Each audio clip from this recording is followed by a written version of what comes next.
I still remember the sound of my daughter's laughter echoing down the hallway, the way she used to run into my arms after school, her small hands clutching mine as if I was her whole world.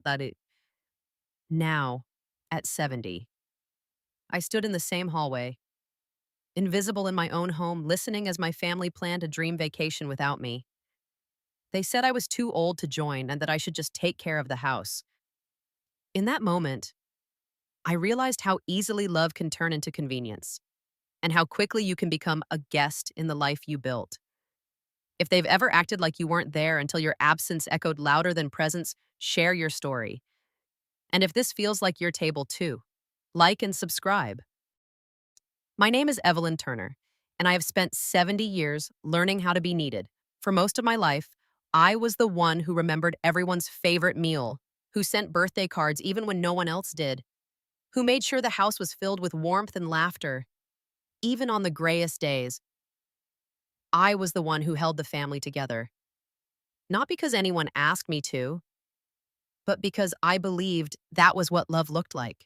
I never thought I would see the day when my presence would become an afterthought, when the people I loved most would look right through me as if I were just another piece of furniture in the home I built.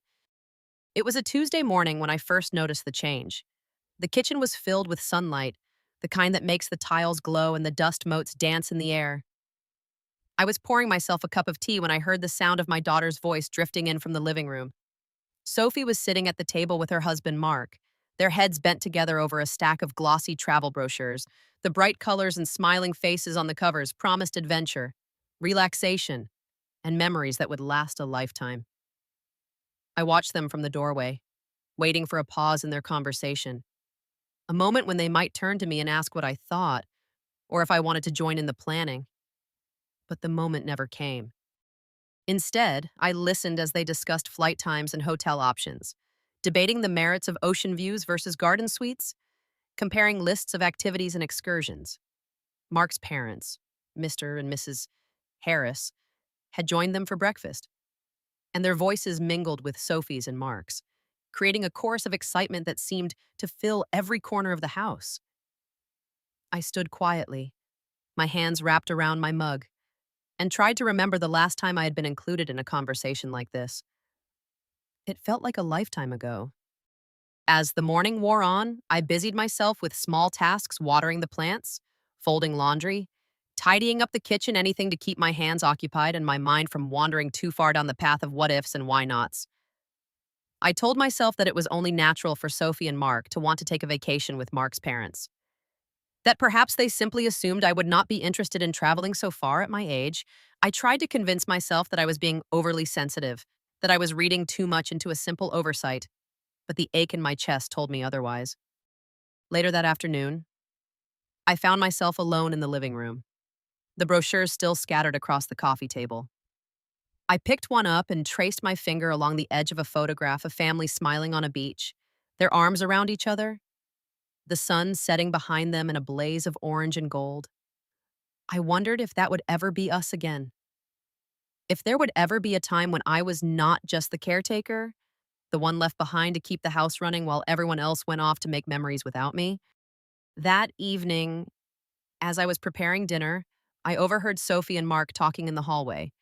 Their voices were low, but the words carried easily through the thin walls. I heard my name, followed by a gentle laugh from Sophie, and then Mark's voice, steady and practical, suggesting that perhaps it was time for me to consider moving into a retirement community. He said it would be easier for everyone, that the house was too much for me to manage on my own, that I deserved to relax and let someone else take care of things for a change. Sophie agreed, her tone soft but firm, and I felt a wave of sadness wash over me. I had always believed that this house would be my home for as long as I wanted it, that I would be surrounded by family and love until the very end. Now, it seemed, my future was being decided without me. That night, I lay awake, listening to the quiet hum of the house settling around me. I thought about Richard, my late husband, and the life we had built together in these rooms. I remembered the way he used to hold my hand when we walked through the garden, the way he would laugh when the grandchildren chased each other around the yard, the way he always made me feel seen. even when the rest of the world seemed to forget I was there. I missed him more in that moment than I had in years. The next morning, I tried to shake off the heaviness that had settled over me. I went about my usual routine, making breakfast for everyone, packing lunches, tidying up the kitchen before anyone else was awake. I told myself that I was being silly, that I should be grateful for the chance to help, that this was just another phase of life, another adjustment to make as the years went by. But the feeling of being left out lingered, a quiet ache that refused to be ignored. As the days passed, the excitement in the house grew. Sophie and Mark finalized their travel plans, booking flights and reserving hotel rooms, making lists of things to pack and places to visit.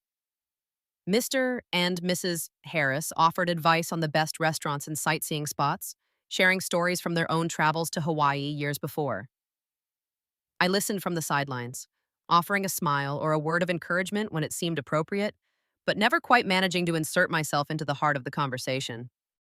One afternoon, I found myself alone in the garden, pulling weeds from the flower beds and thinking about all the summers I had spent tending to these plants. I remembered teaching Sophie how to plant seeds, showing her how to water them just enough, how to be patient as they grew. I wondered if she remembered those lessons, if she ever thought about the time we spent together in the dirt and the sunshine, or if those memories had faded into the background, replaced by new priorities and new relationships. That evening, as I was putting away the dishes, I heard Sophie and Mark talking again, this time in the kitchen. Their voices were hushed, but I caught enough to understand that they were discussing the logistics of the trip, who would take care of the house, who would make sure the bills were paid, who would be responsible for any emergencies that might arise while they were gone. My name came up again, this time as the obvious solution. I was retired.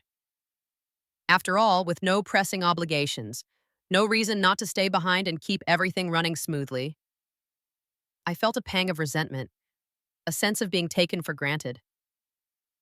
But I said nothing.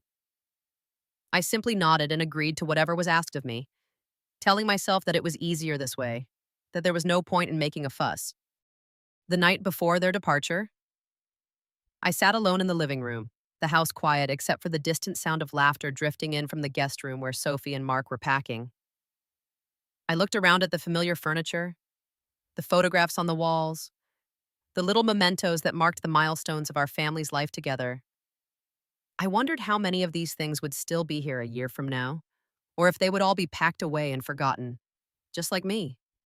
I thought about the conversation I had overheard, about the plans being made for my future without my input.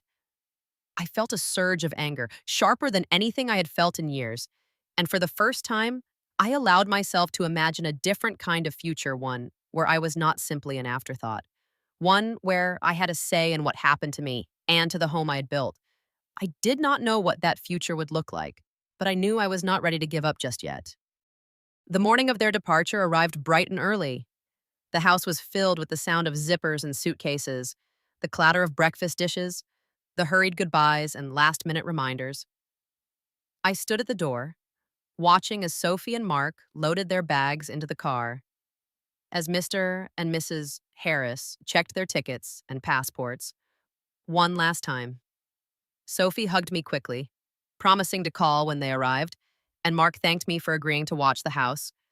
Mr. Harris gave me a polite nod, and Mrs. Harris offered a brief smile before turning away.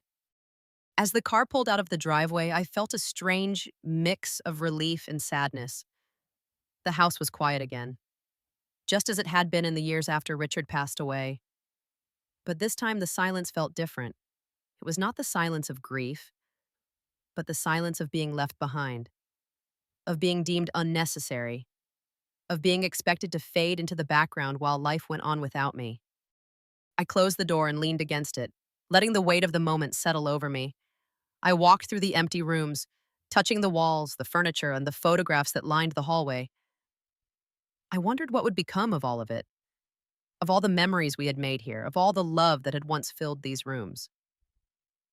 I sat down at the kitchen table and stared at the brochures they had left behind, the ones that promised paradise but had no place for me.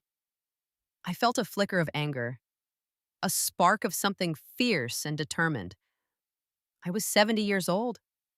Yes, but I was not finished yet. I still had a voice, and I still had choices. I would not let myself be erased so easily. I would not let my family decide my fate without my consent. I did not know exactly what I would do, but I knew that I would do something. I would not go quietly into the background. Not this time. After the house fell silent, I allowed myself a few days to simply breathe. I moved through the rooms at my own pace, no longer needing to time my steps around anyone else's schedule. The quiet was both a comfort and a challenge. I found myself listening for the sound of Sophie's voice, the clatter of Mark's shoes in the hallway, the polite laughter of Mr.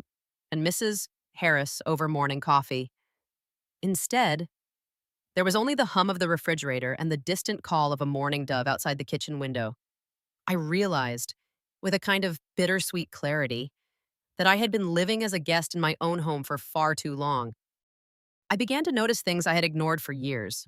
The way the sunlight fell across the living room rug in the late afternoon, the faint scent of lavender from the garden drifting in through the open window, the creak of the floorboards in the upstairs hallway. I let myself remember the years when Richard and I first moved in, when every corner of the house felt new and full of promise. I thought about the dreams we had shared, the plans we had made for our retirement, the way we had imagined growing old together in this very place. Now, with Richard gone and my family drifting further away, the house felt less like a sanctuary and more like a museum of memories. One morning, as I was sorting through a drawer in the study, I came across a folder of old documents, deeds, insurance papers, tax records. I realized that for all the years I had managed the household, I'd never truly considered what would happen if I needed to make a change. The thought unsettled me at first, but then I felt a surge of determination. If my family could make plans for my future without me, then I could certainly make plans of my own. I called Linda, an old friend from my teaching days who had retired from practicing law a few years earlier. We hadn't spoken in months, but she answered on the second ring, her voice as warm and steady as I remembered. I told her about the conversations I had overheard, about the way I felt pushed aside, about my growing sense that it was time to take control of my own life. Linda listened without judgment, then offered practical advice. She reminded me that the house was in my name alone, that I had every right to do with it as I pleased, and that at 70, I was far from helpless. Her words gave me a sense of agency I hadn't felt in years. That afternoon, I sat at the kitchen table with a notepad and began to make a list. I wrote down everything I would need to do if I decided to sell the house, contact a real estate agent, gather the necessary documents, sort through the belongings that had accumulated over decades. The list grew longer with each passing hour, but instead of feeling overwhelmed, I felt invigorated. For the first time in a long time, I was making decisions for myself, not simply reacting to the needs and expectations of others. But as I began to take stock of my life, I realized that the process would not be as simple as packing boxes and signing papers. There were layers of history in every room, and each object seemed to carry its own weight. I spent hours in the attic, sorting through trunks of old letters, photographs, and keepsakes. I found Sophie's childhood drawings, Mark's college textbooks, and even a faded wedding invitation from Richard's cousin that I had never been able to throw away. Each discovery brought a wave of nostalgia, but also a sense of release. I allowed myself to let go of what no longer served me, keeping only the things that truly mattered. One afternoon, as I was sorting through a box of Richard's old tools in the garage, I heard a knock at the door. It was Mrs. Lee, my neighbor, carrying a plate of homemade cookies and a gentle smile. She had noticed the lights on late at night and wanted to check in. We sat together in the kitchen, sharing stories and laughter, and I found myself confiding in her more than I had intended. I told her about my plans, my fears, and my hope for a new beginning. She listened with understanding, offering encouragement and practical advice. She even volunteered to help me with the logistics of moving, promising to keep an eye on the house and to be there when Sophie and Mark returned. With Mrs. Lee's support, I felt emboldened to take the next step. I reached out to Ms. Parker, a real estate agent recommended by Linda. She arrived the next morning, brisk and efficient, her eyes sharp as she walked through the house, taking notes and asking questions. I explained my situation as simply as I could, omitting the details that felt too raw to share with a stranger. Ms. Parker assured me that the market was strong, that a house like mine would sell quickly, especially if I was willing to price it for a fast sale.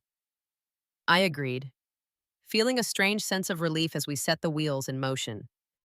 The next few days passed in a blur of activity. I sorted through closets and drawers, packing away Sophie's childhood mementos, Mark's forgotten tools, the Harris's collection of travel books and souvenirs. I hired a moving company to help box up their belongings and arranged for everything to be placed in a storage unit across town. I left a brief note in each box, a simple reminder that these things were safe and waiting for them, even if I would not be there to hand them over in person. I tried to keep my emotions in check, but there were moments when the weight of it all threatened to overwhelm me. Each photograph, each piece of clothing, each faded birthday card was a reminder of the life I had built and the family I had loved, even as they moved on without me. But the process of letting go was not just about the physical things. I found myself reflecting on the patterns of my life, the ways I had always put others first, the times I had silenced my own needs for the sake of peace. I realized that I had spent years waiting for permission to live, to dream, to be more than what was expected of me. Now, as I packed the last of the boxes, I felt a sense of liberation. I was not just leaving a house, I was leaving behind a version of myself that no longer fit. In the midst of all this, I decided to do something I had never done before. I booked a weekend getaway for myself. I chose a small bed and breakfast in the mountains, a place I had always wanted to visit but never found the time. The drive was long, but the scenery was breathtaking rolling hills, wildflowers, and the distant shimmer of a lake. I spent my days hiking, reading by the fire, and talking with other guests who, like me, were seeking a bit of solitude and renewal. For the first time in years, I felt truly at peace with my own company. When I returned, I found that the house felt different.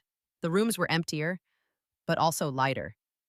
I had made arrangements for the final sale, and Ms. Parker assured me that everything was proceeding smoothly.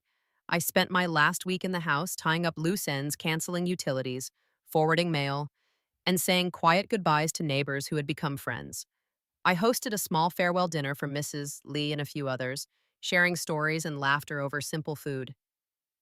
We toasted to new beginnings, and I felt a surge of gratitude for the community that had supported me through this transition. Throughout this process, I maintained a calm exterior whenever Sophie called to check in. She would ask how things were going, if I needed anything, if the house was still standing. I answered her questions with practiced ease, never letting on that anything was amiss.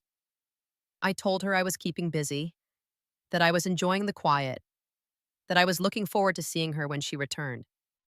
I could hear the relief in her voice, the assumption that everything was as it should be, that I was content to wait in the background until she needed me again. But inside, I was changing. I began to imagine what my life could look like outside the boundaries of this house, this neighborhood, this role I had played for so long. I started making plans for the future, small things at first, like joining a book club at the library or taking a painting class at the community center. I reached out to old friends I had lost touch with, rekindling connections that had faded over the years. I even signed up for a beginner's yoga class, laughing at myself as I tried to balance on one foot, surrounded by women half my age. The day the house sold, I stood in the empty living room and let myself feel the full weight of what I had done. The walls echoed with memories, birthday parties, holiday dinners, quiet evenings spent reading by the fire. I walked from room to room, saying a silent goodbye to each space, thanking it for the years of shelter and comfort it had provided. I took one last look at the garden, now blooming with late summer roses, and closed the door behind me. Moving into the apartment was both liberating and terrifying. I had not lived alone since I was a young woman, and the prospect of starting over at 70 was daunting. But as I unpacked my few belongings and arranged them in the new space, I felt a sense of peace settle over me. I was no longer waiting for someone else to decide my future. I was no longer living in the shadow of other people's plans. For the first time in years, I was living on my own terms. In the evenings, I would sit by the window with a cup of tea and watch the city lights flicker on as the sun set. I found comfort in the rhythm of the days. In the small routines I created for myself, I began to explore the neighborhood, discovering new cafes and bookstores, striking up conversations with strangers who would one day become friends. I started attending a weekly book club at the library, where I met other women my age who were also navigating the challenges and freedoms of later life. We shared stories, laughter, and the quiet understanding that comes from having lived through both joy and disappointment. Sophie called more frequently as the end of their trip approached. Her voice was bright, full of stories about the beaches and the food, the adventures they were having with Mark's parents. She asked if I was managing all right, if I needed help with anything around the house. I assured her that everything was under control, that I was enjoying the peace and quiet, that I was looking forward to seeing her soon. I could sense her satisfaction, her belief that she had done the right thing by leaving me behind, that I was exactly where I belonged. I did not tell her about the apartment, or the sale of the house, or the boxes waiting in storage. I did not tell her about the sense of freedom I felt, or the new friends I was making, or the plans I was beginning to form for the next chapter of my life. I kept those things to myself, savoring the knowledge that for once, I was the one in control. As the days slipped by, I felt the last traces of resentment and sadness begin to fade. In their place grew a quiet confidence, a sense of self that I had not felt in years. I realized that I did not need anyone's permission to live my life, that I was capable of making my own choices, that I was stronger than I had ever given myself credit for. I was 70 years old, and I was just getting started. The day Sophie and Mark were due to return, I woke early, my mind clear and calm. I had already moved the last of my things into the apartment, and the house was no longer mine in any legal sense. I felt no urge to visit, no need to linger in the past. Instead, I spent the morning walking through the city, letting the rhythm of my new life settle into my bones. I stopped at a small cafe for breakfast, savoring the simple pleasure of choosing my own table, my own meal, my own company. I watched the world go by, feeling invisible in the best possible way, free from expectation, free from obligation, free to simply be myself. I knew that by now. Sophie and Mark would be unlocking the front door of the house, expecting to find everything just as they had left it. I imagined the confusion on their faces as they realized the furniture was gone, the closets empty, the walls bare. I pictured them searching for answers, calling my name, perhaps even feeling a flicker of worry. I trusted Mrs. Lee to be there, and as promised, to hand them the keys to the storage unit and the notes I had left behind. I wondered what they would think as they read my words, as they realized that I had made my own decisions, that I had chosen my own path. I didn't answer Sophie's first call. I let it ring, then muted the phone. I needed time to breathe, to let the reality of my choices settle before I faced her questions. When I finally listened to her voicemail, her voice was tight with confusion and a hint of panic. She asked where I was, why the house was empty, what had happened to all their things. I could hear Mark in the background, his tone sharp and incredulous. I listened to the message twice, then deleted it. I was not ready to explain myself. Not yet. Over the next few days, the calls and messages multiplied. Sophie's tone shifted from confusion to anger, then to pleading. She wanted to know why I had done this, why I had not told her, why I had left without warning. Mark threatened legal action, insisting that I had no right to sell the house, that I had betrayed their trust. I ignored his threats, knowing that the law was on my side, that every document was in order, that every step I had taken was my own to make. I felt a strange sense of peace as I listened to their voices. as I realized that I no longer owed them an explanation, that I no longer needed to justify my choices. I spent my days exploring the city, discovering new corners and hidden gems. I joined a group of women at the community center, women my age who had also found themselves starting over in unexpected ways. We shared stories over coffee, laughed about the absurdities of aging, and supported each other as we navigated the challenges of independence. I found comfort in their company, in the knowledge that I was not alone, that reinvention was possible at any age. One afternoon, as I was walking through the park, I received a message from Mrs. Lee. She told me that Sophie and Mark had come by to collect their things from the storage unit, that they had seemed subdued and uncertain. She said that Sophie had asked about me, that she had seemed genuinely concerned, even a little lost. I thanked Mrs. Lee for her kindness, for her willingness to stand by me when I needed it most. I felt a pang of sadness for Sophie, for the distance that had grown between us, but I knew that this was a necessary part of my journey. I could not go back. Not now. As the weeks passed, the calls from Sophie became less frequent. The anger faded, replaced by a tentative curiosity. She wanted to know how I was, where I was living, if I was happy. I answered her messages with brief, polite replies, offering reassurance without inviting further conversation. I needed space to find my own footing, to build a life that was truly mine. I hoped that, in time, she would understand, that she would see this not as a rejection, but as an act of self-preservation. With the proceeds from the sale of the house, I booked a trip to Hawaii. I chose a small, quiet resort on the same island where Sophie and Mark had vacationed, a place where I could finally see the beaches I had dreamed of for so long. I arrived on a warm, breezy afternoon, the air scented with plumeria and salt. I walked along the shoreline, feeling the sand between my toes, the sun on my face, the gentle pull of the tide at my ankles. I thought about all the years I had spent waiting for someone else to invite me, to make space for me, to see me. Now, I was here on my own terms, by my own choice. At the resort, I met a group of women who gathered each evening to watch the sunset. They welcomed me with open arms, inviting me to join their conversations, their laughter, their quiet moments of reflection.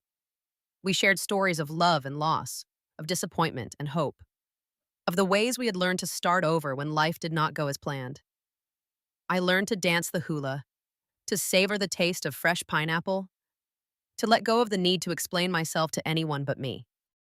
One evening, as the sky turned gold and the waves shimmered in the fading light, I sat with my new friends and felt a sense of belonging I had not known in years.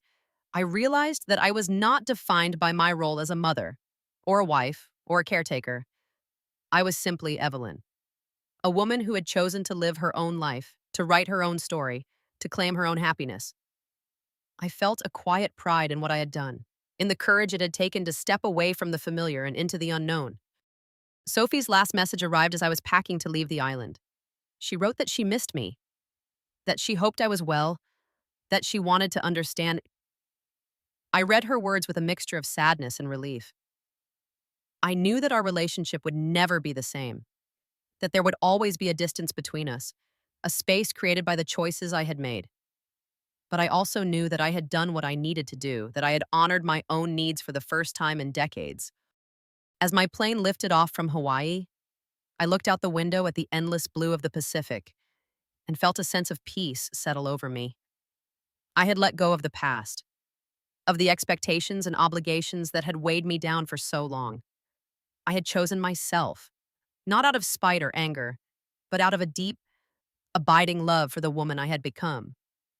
I was 70 years old, and for the first time in my life, I was truly free. I returned to my apartment in San Diego with a new sense of purpose. I filled my days with small joys, reading in the park, sharing meals with friends, tending to a few potted plants on my balcony. I wrote in my journal each evening, reflecting on the journey that had brought me here, some on the lessons I had learned about love, about loss, about the power of choosing your own path. I did not regret a single step. Sometimes, late at night, I would think of Sophie and wonder if she would ever understand. I hoped that, in time, she would see that my absence was not a punishment, but a gift, a chance for both of us to grow, to change, to find our own way. I did not need to return, to apologize, or to explain. I had said everything I needed to say with my actions, with the life I had chosen to live. And so, as the seasons changed and the city moved on around me, I embraced the quiet, the freedom, the simple joy of being myself. I was no longer waiting for an invitation to belong. I'd found my place, at last, in the world I had created for myself. After the first difficult months of transition, I found myself waking up each morning with a sense of anticipation I hadn't felt in years. The apartment, once unfamiliar, had become my sanctuary.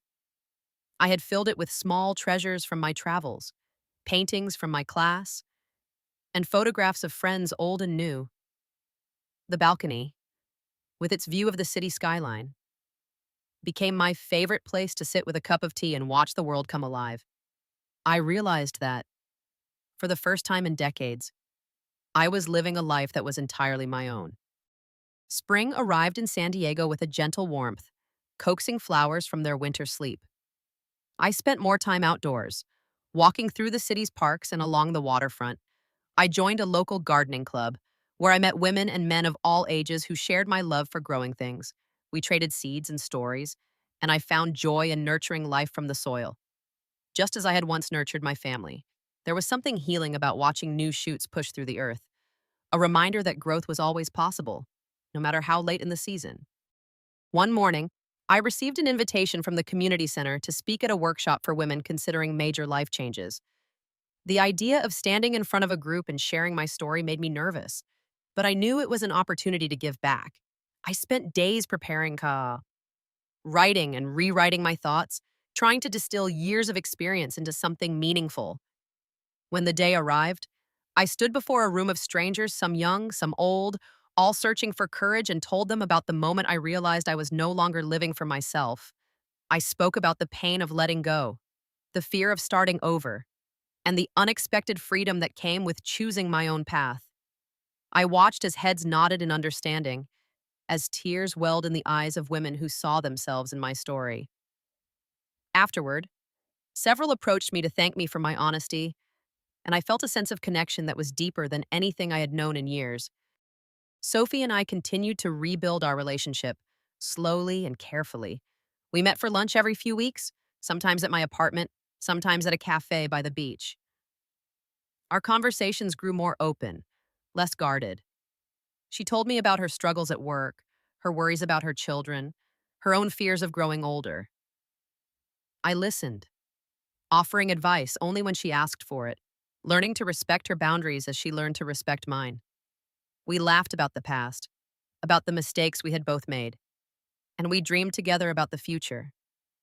There were still moments of tension, old wounds that flared up unexpectedly, but we faced them together, with honesty and compassion. One weekend, Sophie invited me to join her family on a short trip up the coast. At first, I hesitated, unsure if I was ready to step back into the role of mother and grandmother in the way I once had. But I realized that this was a new chapter, not a return to the old one. I accepted, and we spent 3 days exploring tide pools, hiking along the cliffs, and sharing meals under the stars. I watched my grandchildren discover the world with wide-eyed wonder, and I felt a quiet pride in the legacy I had created. I was no longer the center of their universe, but I was still a part of their story, and that was enough. Back in the city, I continued to challenge myself. I signed up for a creative writing class, something I had always wanted to try but never found the time for. The instructor, a woman in her 80s with a sharp wit and a kind heart, encouraged us to write from our own lives. I poured my memories onto the page: childhood summers in the Midwest, the early days of marriage, the heartbreak of loss, the thrill of independence. My classmates listened, offered feedback, and shared their own stories in return. We became a small community, bound together by the courage it takes to put your heart on paper.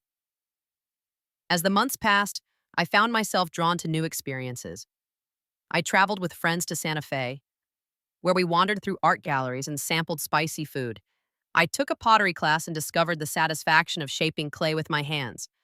I volunteered at a local shelter, helping women and children find their footing after difficult times. Each new adventure reminded me that life was not over at 70, or even close to it. There was still so much to see, so much to learn, so much to give. One evening, as I was preparing dinner, I received a call from Mrs. Lee. She had been diagnosed with a minor illness and needed help with errands and appointments. Without hesitation, I offered my support, grateful for the chance to repay her kindness. Over the next few weeks, I drove her to the doctor, brought her groceries, and sat with her in the afternoons, sharing stories and laughter. We talked about our families, our regrets, our hopes for the future. She told me that watching me start over had given her the courage to make changes in her own life, to reconnect with her estranged son, to pursue hobbies she had long neglected. I realized that the ripples of my choices had spread further than I could have imagined. As summer approached, I organized a small gathering for my friends from the community center, the gardening club, and my writing class. We met in the park, sharing food and stories under the shade of old trees. There was music, laughter, and a sense of belonging that filled me with gratitude. I looked around at the faces of people who had become my chosen family, and I felt a deep sense of contentment. I had built a life that was rich in connection, purpose, and joy. Sophie arrived late, her arms full of flowers and her children in tow. She hugged me tightly, whispering that she was proud of me, that she was grateful for the example I had set. We sat together on a blanket, watching the children play, talking about the future. She told me that she had been offered a promotion at work, that she was nervous but excited. I encouraged her to take the leap, to trust herself, to remember that it was never too late to start something new. That night, after everyone had gone home, I sat on my balcony and watched the city lights shimmer in the warm air. I thought about the journey I had taken, the risks I had faced, the love I had found in myself, in my family, in the world around me. I realized that happiness was not a destination, but a way of living, a choice made every day. I was grateful for the pain that had pushed me to change, for the friends who had supported me, for the daughter who had learned to see me as a person, not just a parent. As the years continued to unfold, I kept seeking new adventures. I traveled to Europe with a group of women from my writing class, exploring the streets of Paris, the canals of Venice, the markets of Barcelona. I learned to speak a little French, to cook paella, to dance the tango. I sent postcards to Sophie and my grandchildren, sharing stories of my travels, encouraging them to chase their own dreams. Back home, I continued to write, filling notebooks with memories and reflections. I submitted a short story to a local magazine, and to my surprise, it was published. The recognition was nice, but the real reward was knowing that my voice mattered, that my experiences could inspire others. I began to mentor younger women at the community center, helping them find the courage to tell their own stories, to make their own choices. Sophie and I grew closer, our relationship deepening with each passing year. We celebrated birthdays and holidays together, sometimes with the whole family, sometimes just the two of us. We talked about everything: love, loss, aging, forgiveness. We learned to accept each other's flaws, to laugh at our mistakes, to cherish the time we had. I watched her become a strong, independent woman, and I felt proud to have played a part in her journey. One autumn afternoon, as we walked through the park, Sophie turned to me and said, "I'm glad you did what you did." Mom, I didn't understand it at first, but now I see how much it mattered for both of us. Her words brought tears to my eyes, and I hugged her tightly, grateful for the second chance we had been given. As I entered my 8th decade, I felt a sense of peace I had never known before. I was no longer defined by my past, by the roles I had played, by the expectations of others. I was simply Evelyn, a woman who had learned to live on her own terms, to embrace change, to find joy in the everyday. I knew there would still be challenges ahead: illness, loss, the slow passage of time, but I faced them with courage and hope. Sometimes, late at night, I would sit by the window and watch the city lights flicker in the darkness.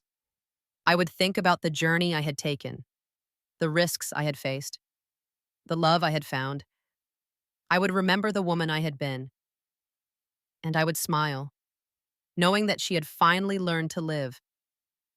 As I moved further into my eighth decade, I found that the world continued to open up in ways I had never expected. The city, once a backdrop to my family's story and became a living, breathing companion. I learned the rhythms of its mornings and the hush of its late nights. I discovered new corners, hidden gardens, small galleries, a bakery run by a woman who reminded me of my younger self, determined and kind.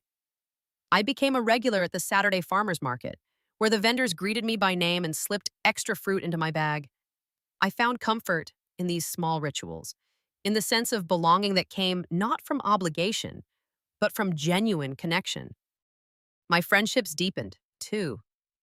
The women from my book club became my confidants, the ones I called when I needed advice or simply wanted to share a laugh.